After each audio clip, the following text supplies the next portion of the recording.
नारायण हरि दोस्तों, नारायण हरि। ओम नमो भगवते वासुदेवाय।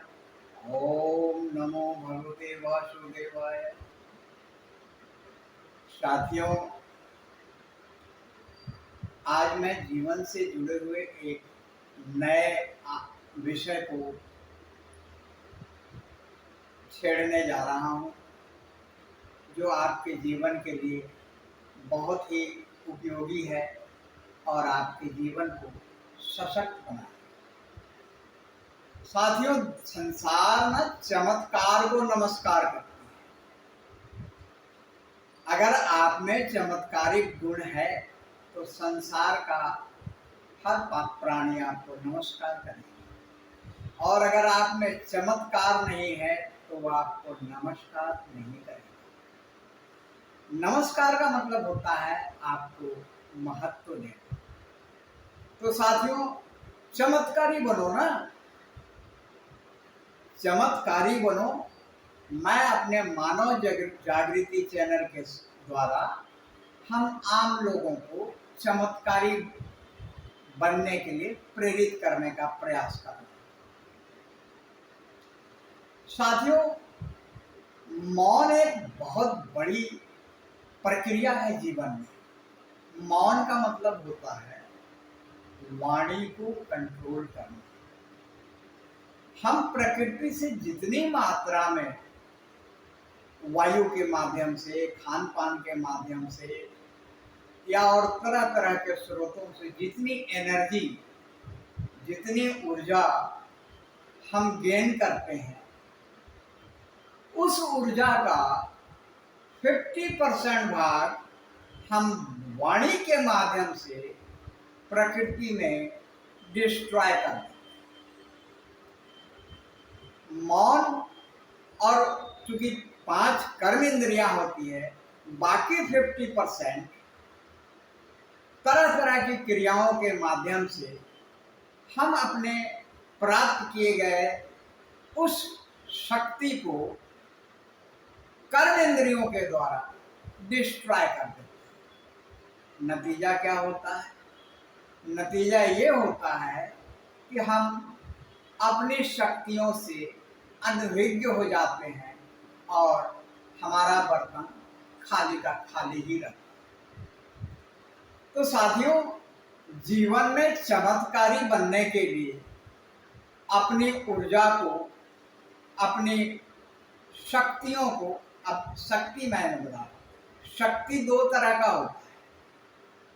एक है लौकिक शक्ति और दूसरा है अलौकिक शक्ति। लौकिक शक्ति उसे कहते हैं जैसे जो आंखों से दिखाई दे, ये लौकिक शक्ति है।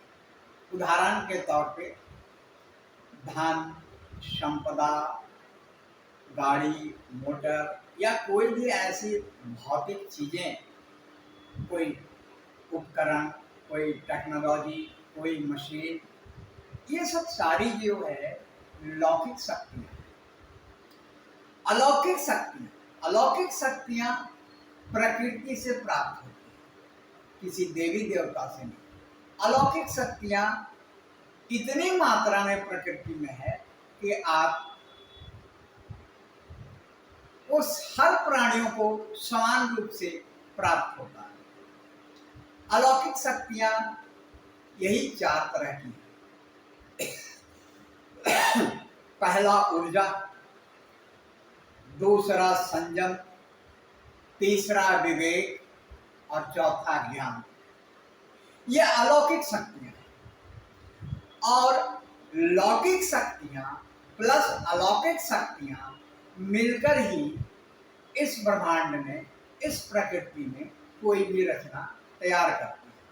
अब ऊर्जा को ये दिखाई नहीं देता, इसलिए अलौकिक है। संयम दिखाई नहीं देता, इसका प्रभाव दिखाई देता है। ऊर्जा दिखाई नहीं देता, इसका प्रभाव दिखाई देता है। ये अलौकिक है। अलौकिक का मतलब दिखाई नहीं देने वाला, आंखों से नहीं दिखाई देगा। विवेक अलौकिक शक्ति है और ज्ञान अलौकिक शक्ति है। तो अलौकिक शक्तियों से ही मनुष्य क्रियाशील है। लेकिन लौकिक शक्तियों का उपयोग करके अपने आप को और ज्यादा विकसित कर लेता है। तो सवाल यह है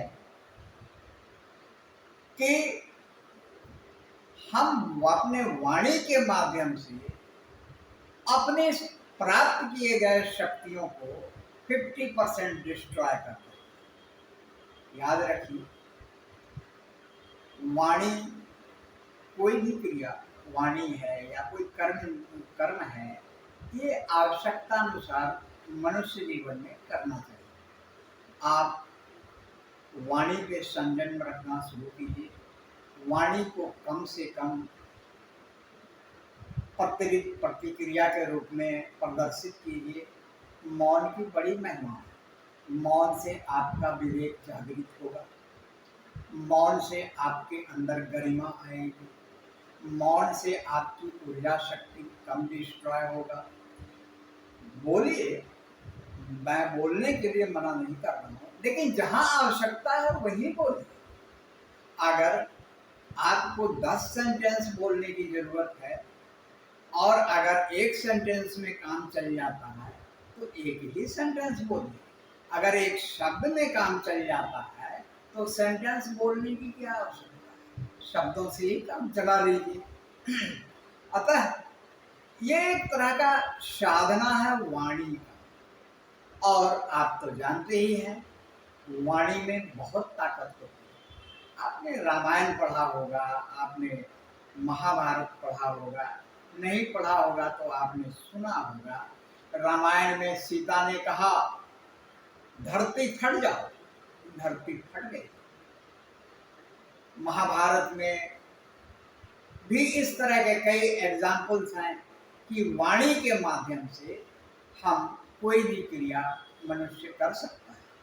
और दरअसल है भी सही। अब देखिए, साधारण भाषा में मैं आपको समझाता हूँ। आप किसी को कहते हैं पानी ला दो, वो पानी का गिलास लेके आ जाता है। आप और उस व्यक्ति के बीच में कोई तार नहीं है। यह अलौकिक शक्तियां हैं, वाणी का कमाल है। वाणी उसको प्रेरित करता है और वो पानी लेकर आ जाता है। आप किसी मॉब को, किसी दूसरे व्यक्ति को कहते हैं मारो, तो वो उसको जाकर प्रेरित होकर पीट लेता है। ये वाणी का कमाल है और वाणी से ही इस पूरे ब्रह्मांड की रचना हुई है। हम वाणी से वो सब प्रक्रियाएं मनुष्य अपने जीवन में कर चुका है या करता रहता है जो हम कल्पना नहीं कर सकते। अतः आज मैं वाणी के ही माध्यम से आप लोगों को मानव जीवन को जागृत करने का प्रयास कर रहा हूँ। तो ये अलौकिक शक्ति वाणी के माध्यम से जो प्राप्त होती है, इसको जितना कम खर्च करें आपके लिए सुंदर होगा, आपको सशक्त करेगा।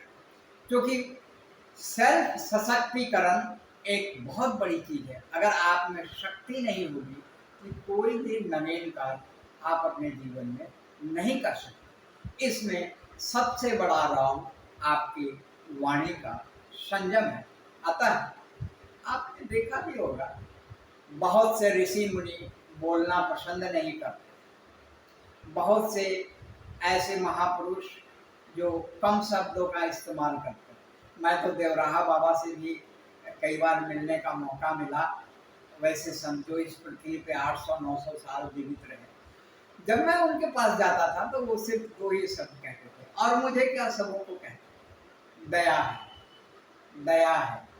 इनके 2 शब्दों में ही इतनी गंभीरता थी, इतना तेज था, इतना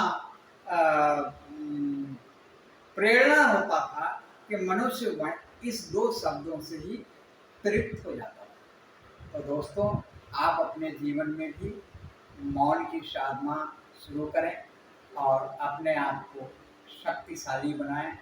कम बोलें, जितना ज़्यादा हो, जहाँ बहुत ज़रूरत हो जाए जीवन में बोलना तभी बोलें, अदरवाइज मौन रहें।